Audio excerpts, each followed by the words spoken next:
The day I found out my wife was cheating, I wasn't prepared. I had not been suspecting for weeks. The sex wasn't stale, at least not to me. We weren't going through a rough patch, nothing of the sort. That very morning she had come out of the shower and pressed her naked body against me. I had to change my suit, shirt and tie afterwards, and I was late for a meeting with my publisher, but it was totally worth it. That's why when I walked into my home that afternoon, 3 hours earlier than normal, hoping to continue from where we left off in the morning, I didn't expect to see my wife fucking someone else in the pool. My pool. My first instinct was to pick a knife off the kitchen cabinet. I almost did. If I had, I would have killed one or both of them. I wasn't sure who I wanted to kill more.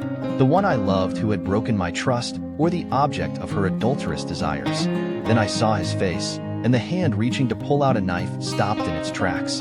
It wasn't my brother or boss or best friend. It was hers. Her best friend. The guy who had always been there. They were friends before I met her. Friends while we dated. Friends when we got married, and she asked me to make him one of my groomsmen. Friends till now.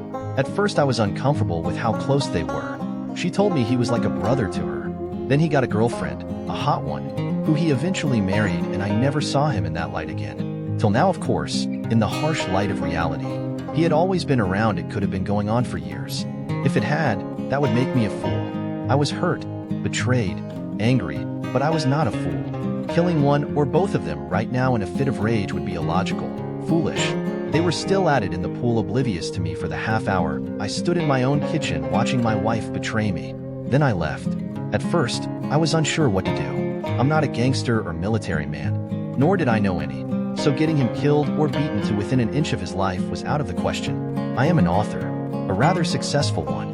My last book sold around 3 million copies each in 6 continents. That is how I was able to afford the mansion in Asakura with a pool and tennis court on the grounds that my stay-at-home by choice wife had converted to a love nest. I'm not physically intimidating either. I couldn't beat him up myself. The only tool I had, the only weapon I had was my mind. I drove back to the office. I knew the gateman would report that I had been home. She called just as I walked into my office.